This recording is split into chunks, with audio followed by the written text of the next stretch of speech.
Hello, my name is Ulrika Otterdal and this is my lesson plan, or my start of a lesson plan anyway. And I'll be glad to get your thoughts about it and some advice on how I can move on with this plan.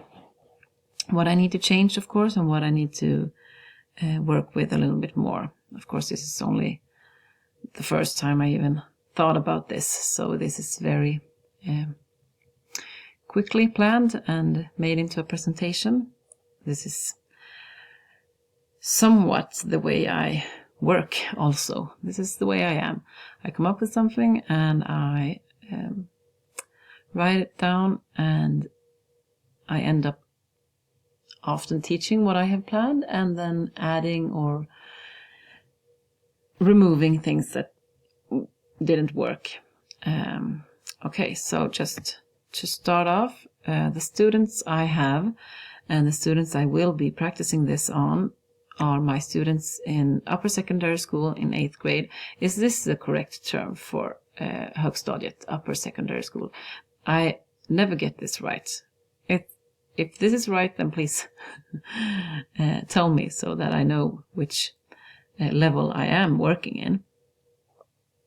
in. Okay, so these students are in 8th grade next year. And they are 20-ish students per group, and there are 2 groups. And I will do this lesson in both groups, because everything I do in both these groups.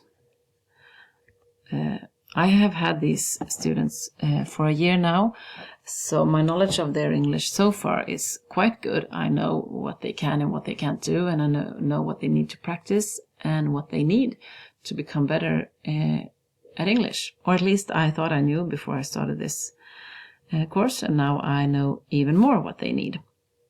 So I have big plans for them.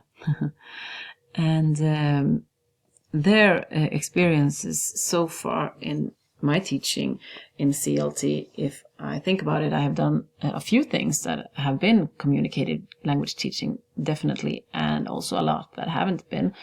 But I tend to have some kind of clear goal or task with what they have been learning.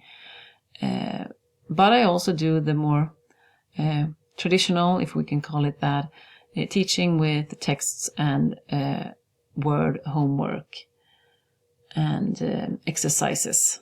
But also situations where we have practiced something really hard, and then there's been a clear task, like making a cookery show, which was the last thing we did before the summer. And I thought then that I need to carry on working like this. And I didn't even know that I was doing communicative language teaching. But now, after a few weeks of this course, I would say that I was doing exactly this. But when it comes to grammar, not so much. And when it comes to pronunciation, not so much. A bit, perhaps, but not like I have been thinking about it. So what I want to work with is either pronunciation or intonation, perhaps both, because intonation is pronunciation. But since this is just a first extract of planning, if that is the correct word, I decided to take both of this into the presentation, both pronunciation and intonation. I want to work with task-based learning, and the task should be, when it comes to pronunciation at least, to write the text, record it, and give and get feedback, because I think that when we're doing this in this course, it's really, really good. It's some of the best courses I've taken so far. And I want my students to try this also and get a feeling of how it is to record yourself like this. The goal is, of course, to get better pronunciation and intonation. I want to work with the W and the V sound, the W and the V. I have worked with this before. At least I have talked about this with my students. I always tell them that if it's a single V, then it's the same as the Swedish pronunciation of V. and so on. But I want to work with this a lot more. I want to work with J and the J sound. I don't have the right phonetic letter here, but I think you know what I mean, because this was something that I have really learned in this course. I knew that you pronounce it J sometimes, but I didn't know that there were rules. So I want them to know this too. I want to work with the ch and ch sound. And when it comes to intonation, I want to work with intonation in questions, and I want to work with intonation in ordinary sentences. I was very inspired by the lecture that we watched in this unit. Activities when it comes to pronunciation, and these are just my first thoughts, which I have just gotten into this presentation, written them down very quickly, and thought that this is fine for just a first lesson plan. I want to practice in class with minimal pairs and sentences. I think that we got a lot of perfect sentences from Una Cunningham's book, and why not use them in class? So naturally, I will use those. I will use tongue twisters, and this is good because these two groups are used to me throwing them a tongue twister on the whiteboard or in a PowerPoint presentation.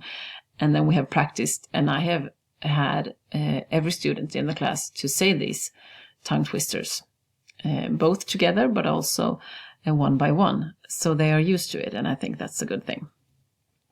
But now I will choose tongue twisters that has to do with the sound that we're practicing, not a random one. They can practice with pictures together, where they have to listen to the correct sound. I'm not so sure yet how to do this, but somehow. And I think they could, this could be fun, practice with writing sentences on their own and then having some kind of conversation together where perhaps I ask a question and my fellow student will answer in some of his or her sentences that he or she has written down. That would be funny, but also some kind of communicative language teaching, I hope, because they are not sure what the other person is going to say or ask them. But at least sentences where they use, for example, if we're practicing j and j, j and j, they can write down sentences with these words in them.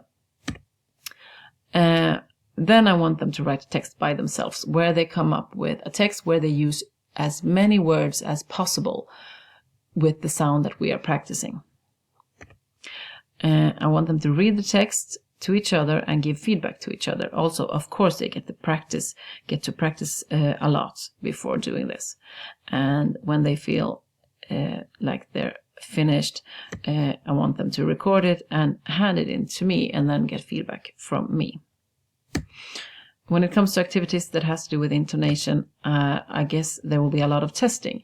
In the lecture we saw with Judy Gilbert, she had a lot of suggestions on how you can practice this with the rubber bands or the kazoo or walking around or clapping hands or tapping or anything. And I think that that's a good thing. We need to use our whole bodies or make sounds or something.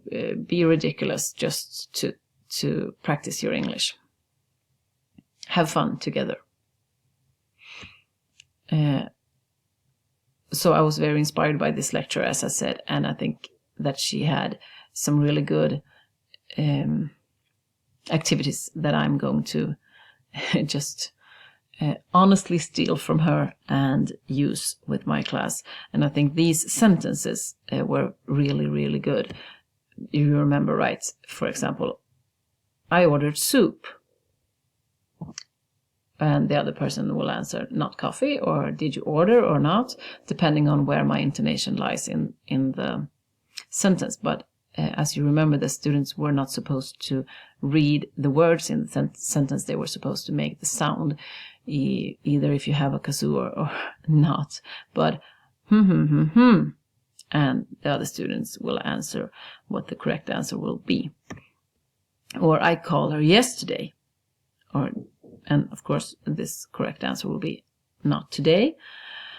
So that was my thoughts of my first thoughts about the lesson plan. I'm sorry this presentation was really long, but I have so many ideas and it's so fun to talk about and to talk English also. I appreciate all your feedback and I'm looking forward to it. Thank you very much.